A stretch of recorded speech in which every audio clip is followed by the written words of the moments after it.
நாம் இன்று பார்க்கக்கூடிய வாசிப்போ Thursday சாய்பாபா ரீடிங் தான் பார்க்க போகிறோம். ஸோ பாபா உங்களுக்கு என்ன மெசேஜ் அண்ட் பிளெஸிங்ஸ் கொடுக்குறாங்க அப்படின்னு பார்க்கலாம்.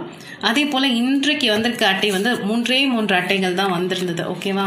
ஸோ அதனால தான் இந்த குட்டி ரீடிங் உங்களுக்காக பண்ணுறேன். ஓகே, ஃபர்ஸ்ட் வந்திருக்க மெசேஜ் வந்து மௌனம் என்கிற மொழியை நீ பழகு அப்படிங்கிறாங்க. ஓகேவா? உலகத்தில் ரொம்ப சிறந்த மொழி, அமைதியான மொழி என்னன்னா அது மௌனம் மட்டும்தான். ஏதோ ஒரு விஷயத்துக்கு அப்பா உங்களை மௌனமாக இரு, இந்த நேரத்தில் வந்து நீ அதிரடியாக எதுவுமே பண்ணாத, அதே போல் அதிகமாக கத்துறது, கோவப்படுறது, அழுகிறது, அந்த மாதிரி எந்த விஷயத்தையும் பண்ணாதீங்க, கொஞ்சம் மௌனத்தை பழகு அப்படிங்கிறாங்க. பாருங்க, ஏதோ ஒன்றுத்துக்கு உங்களை சொல்கிறாங்க.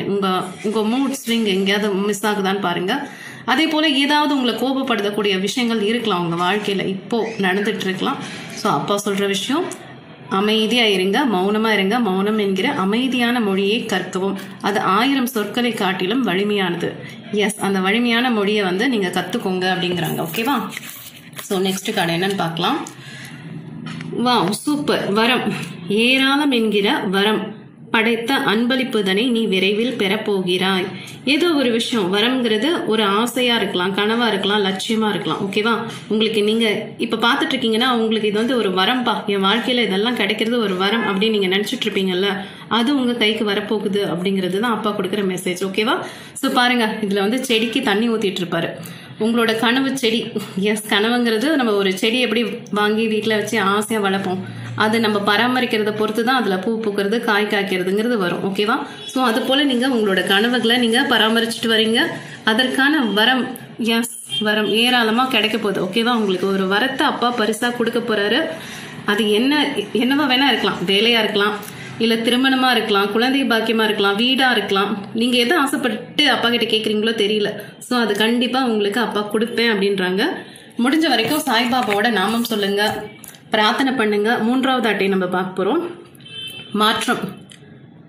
வாழ்க்கையில் ஏதும் நிரந்தரம் அல்ல, அனுதினமும் மாற்றங்கள் தவிர்க்க முடியாதவை. ஸோ மாற்றம்ங்கிறது வந்தே ஆகுது. இந்த 3 கார்டுமே பாருங்க ஒரு மாதிரி பொருத்தமா இருக்குல்ல. சைலன்ஸ், மௌனமா இரு, உனக்கான வரம் உனக்கு கிடைக்க போகுது. அதே போல மாற்றம். இப்ப இந்த கார்டுல தெரியுது பாத்தீங்களா, இருட்ட ஒரு பகுதி இருக்கு இல்லையா, இது போல ஏதாவது ஒரு இருட்டு உங்க வாழ்க்கையில இருந்துச்சுன்னா பக்கத்துல ஒரு நிலவொளி வந்து வெளிச்சமா இருக்கு இல்லையா, அந்த மாதிரியான மாற்றங்கள் உங்க வாழ்க்கையில வர சான்சஸ் இருக்கு. அதே போலதான் இங்க பாருங்க, கரிசல் காடு மாதிரி ஒரு மாதிரி வறண்ட நிலமா இருக்கிறதுலாம் அழகா ஒரு நந்தவனம் போல பூ பூக்கக்கூடிய வாய்ப்புகளும் இருக்கு. ஓகேவா? ஸோ இந்த கார்ட்ஸ் 3 கார்டு தான் வந்திருக்கு முத்து மாதிரி, ஆனா அழகா நீட்டா வந்திருக்கு. ஒரு விஷயம் உங்களுக்கு சொல்லுது, ஏதோ ஒரு விஷயத்துக்கு நீங்க காத்துட்டு இருந்திருப்பீங்க, பட் அந்த காத்திருந்த காலங்கள்லாம் போய் ஒரு கடுகடு சிடுசிடுன்னு ஒரு கோபம், எரிச்சல் அந்த மாதிரி இருந்திருக்கலாம்.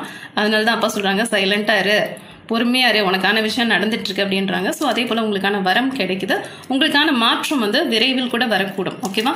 முடிஞ்ச அளவுக்கு சாய்பாபா தியானம் பண்ணுங்க, ஆத்ம விசாரணை பண்ணுங்க.